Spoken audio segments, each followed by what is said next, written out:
Ambush and Slice and Dice are coming back. I miss pressing ambush. Oh, and Shiv will be part of your rotation. Although the poisons being baseline doesn't affect you as Assassination too much, it does make Rogue feel like a rogue again. So let's see what else you get.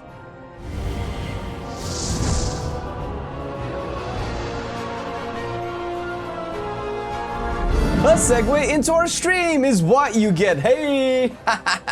Twitch.tv/MarcelianOnline is the place to be. We stream 5 days a week, testing specs and doing keys and raids with you. So go check it out. One poison did make it to the baseline kit, and that is Numbing Poison. It will debuff your enemies to have a reduced attack and cast speed when applied.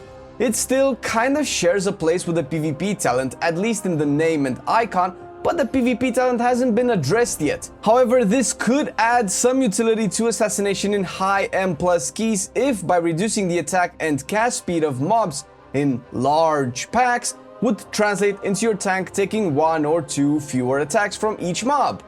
And while we are at the chapter of poisons, Shiv will replace the Toxic Blade as a baseline ability. It will still have the old Shiv effect of applying a concentrated version of your non-lethal poison effect. So a big ass slow for crippling or an enraged dispel for numbing, which might cause conflicts in your rotation since you will either use it for your DPS output, which will matter a lot, or save it to use on enrage to dispel. Slice and Dice will be an addition to your finisher arsenal. Right now, all it does is increase your attack speed by 50%. Outside guaranteeing extra poison applications, which will probably only matter with deadly poison, it doesn't do much. Once the big brains have figured out if the combo points sync is worth it, you can just work towards maintaining a new buff. Or an old buff. It came back. It's new now. Ambush is back as another iconic ability, and thank God! It felt awkward to mutilate from stealth, and yeah, Ambush does the exact same thing Mutilate does, but from stealth only. This of course adds flavor to the spec back that was taken away, but also gave Blizz the opportunity to rework the blindside talent, which we will check in a bit. One thing we couldn't yet test is Pickpocket. It's supposed to let you loot certain items that buff Crimson Vial, since Crimson Vial has been nerfed to only heal you for 20% of your HP instead of 30%. The change to Pickpocket hasn't been implemented yet, and the tooltip definitely does not reflect this, and I'm not sure if it will still be part of the game by launch. To be fair, Rogue is one of the classes that was left to the side the most throughout the beta and alpha tuning. Outside an outlaw and sub change last week, Rogue hasn't had any tuning to it, and Assassination almost no changes, buffs, nerfs, reworks throughout the last months of alpha and beta. I expect one of the next few builds would have something ready, so we'll have to see.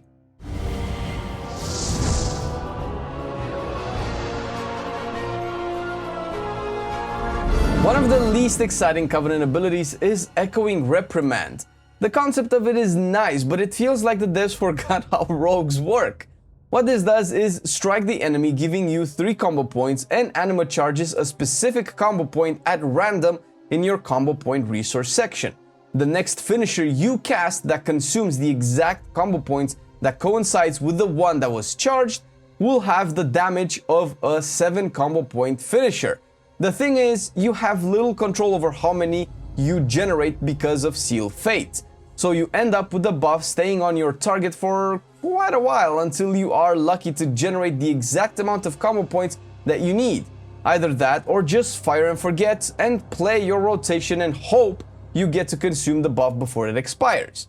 For a spec that requires management of multiple debuffs and buffs, forcing you, seemingly, to alter it so you can consume the Echoing Reprimand buff seems counterintuitive. But that's okay, cause the Necro Lords of Maldraxxus has Serrated Bone Spike. This fires a bone spike that deals decent damage and applies a strong bleed on the target that lasts until the target dies. You have 3 charges of this, and the initial damage is increased for every one of these bleeds you already have up. It also generates 1 additional combo point from its baseline of 1, again for each target already affected by the bleed. Now, this is a much better combo point generator and ability all in all, and also works with Assassination's toolkit. It doesn't benefit from Seal Fate, but there are other mechanics that interact with bleeds that don't have to be just Garrote and Rupture. Moving to the Night Fae of Ardenwold, you will get Sepsis, which could be the PvP option. You strike your target with a 10-second nature dot for a lot of damage. If the target survives the dot, it gets hit for a big chunk of damage and you immediately vanish. This doesn't put your own vanish on cooldown, and you still have to re-stealth if you plan to stay in longer. The ability has a 1.5 minute cooldown, and if the target does end up dying during the dot, its cooldown will drop by 60 seconds. Again, this is a really cool designed ability that really feels roguey. It doesn't seem to have a lot of AoE potential, not like it would for single target.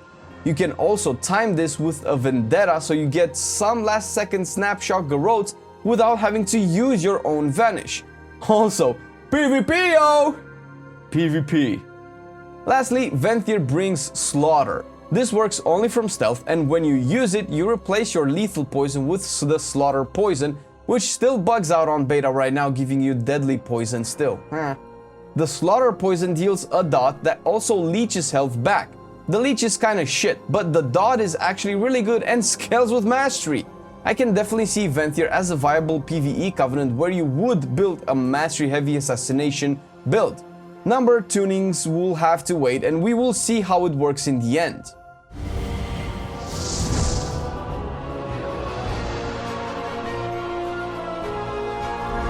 The talents is probably the best example as to how little things changed for Assassination.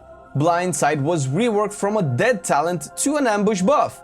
Mutilate has a 20% chance, or 40% if the target is below 35% HP, to make the next ambush free and usable without stealth. Outside the obvious poison interaction or lack thereof, ambush deals the same damage and generates the same amount of combo points, so the buff is nice. It competes with the other two, of course, where each has been reigning supreme in either PvE or PvP for a full expansion almost. So proper logs and sims are required to know if the buff is enough. And to replace the loss of Toxic Blade, we get one of the most boring passives Rogue has in Alacrity. It works the same as you know it. Finishers give you a haste buff that stacks 5 times and lasts 20 seconds. This is a set and forget since there is zero management on it. You will never not use a finisher and will never overcap combo points for any reason outside a rotational mistake, meaning you will never have to even think about this talent. That doesn't mean the haste isn't good. If anything, I personally hope it won't be, since the other two options are just way more interesting. Shout out to Exsanguinate maybe? Exsanguinate. Then again, the hope for assassination changes that could be coming might fix this, so I'm keeping my fingers crossed. And you should too. Toes as well. Ha!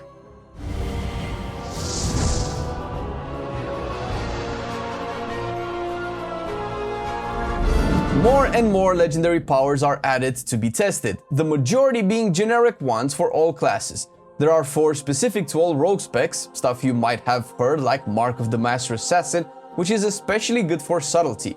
Not all work properly though, since Assassination could use 1 or 2 of the more generic ones as well. But to keep the discussion in theme, Dashing Scoundrel is the first Assassination Lego we will look at. Envenom increases the crit chance of poisons by 30% and their crits will generate 2 energy. Not only will the damage increase, but having a bigger inflow of energy can open up deeper stratagem builds, or simply speed up your rotation. Maybe a future haste crit build can be made with this one. Doomblade is another cool option, and one I hinted at before. Mutilate also applies a 3-second bleed on the target, and Envenom will deal 5% extra damage for each bleed the target has on it. This is the big Envenom's high single target damage Lego. Play with the Maldraxxus Covenant ability and all your bleeds, and you can have at least 20% more damage on Envenoms. Not sure if Crimson Tempest will be worth it as a fuel for this, but hey, sky's the limit. Exsanguinate bleed incoming. Exsanguinate build, please. Dustwalker's Patch is a familiar mechanic where every 65 energy consumed reduces the cooldown of Vendetta by 1 second. On paper, this is awkward since it desyncs Vendetta with Vanish, but if you play Night Fae, that might not be the case anymore with the extra vanishes. This can be good if you want to alter your damage profile to align with dungeon pools, raid bosses, or maybe just desync it with arena opponents' defensives by having it faster than they can get their cooldowns back, or trinkets. Lastly, Zoldic's Insignia brings back Execute to the spec. Poisons and bleeds deal extra damage to targets below 30% health. Maybe take Master Poisoner with this? Or simply use Blindsight so that almost your entire toolkit can focus on taking bosses down through the execute phases. This is very specific, but can turn rogues into real encounter finishers. On paper anyway. We will see how we will end up when the expansion actually releases.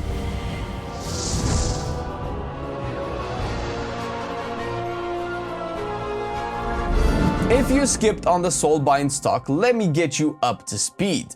Soulbinds are essentially secondary talent systems with a few builds you can take them through. They will mostly provide you with passives focused on damage by giving you stab boosts like Pelagos from the Kyrian with Let Go from the Past and Combat Meditation. Even if they are passive buffs, most of these have conditions placed into activating them, so it's not as boring as it sounds.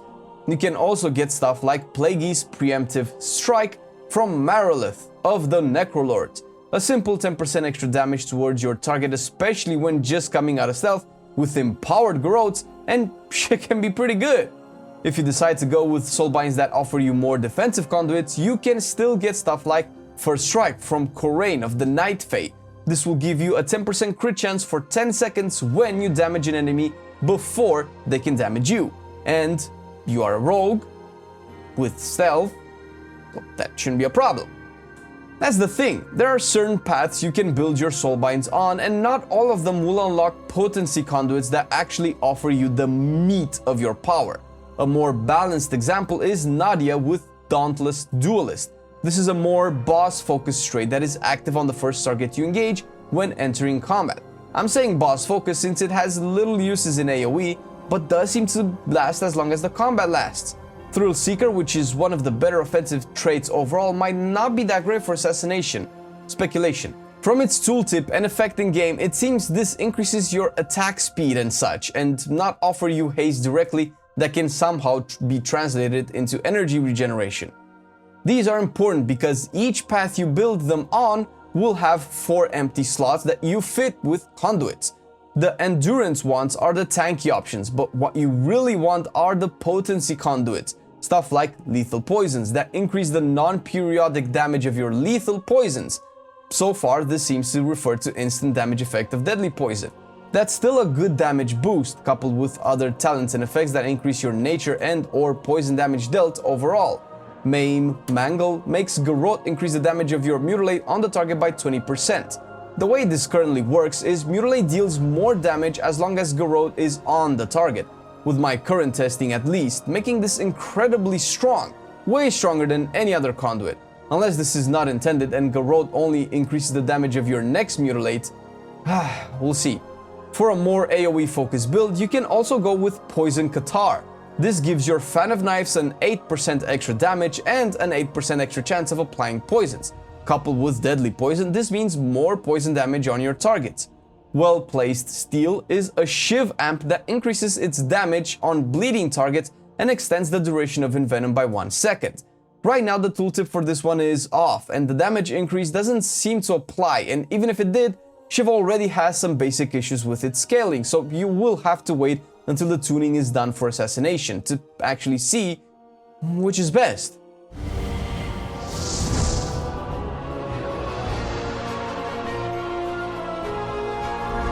The conduits seem to potentially be the biggest power gains you will have, especially since they can rank up to rank 15. Outside of that, Assassination has a few issues. From what the big heads and theory crafters of Ravenhold have found out, Shiv scales with weapon damage and not attack power, making it deal negligible damage. Taking with it the Shiv conduit and shit legendaries apparently. Shiv legendaries. Jesus Christ, did I just say shit legendaries? Shiv legendaries, everybody. God damn it. There are still things that don't flat out work, like the tiny toxic blaze that should make Shiv spread your poisons and bleeds to a second target.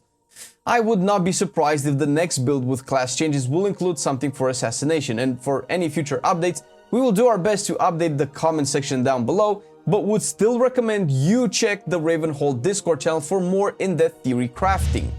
Thank you very much for watching the video, and thank you, dear patrons, for supporting our content. You can see all of our patrons probably around here, I think. Yeah. And if you want to support us a little bit more, the link is down below to our Patreon page, to our merch page, because you do support these kinds of videos, our new stuff, our streams, and our podcast. If you haven't checked it yet, you should, because we have a couple of really cool guests out already. Thank you very much for watching the video. Hope you liked it, and we'll see you next time. I've been loving it then, I still love it now. Still, I play WoW. Still, I play WoW. Getting better every day, let me show you how. Cause still, I play WoW. Still, I play WoW. It's getting harder to stay, but at the end of the day, it's a guilty pleasure, so just log in and play. Whether it's classic or retail, I'ma do a /bow. Still, I play WoW.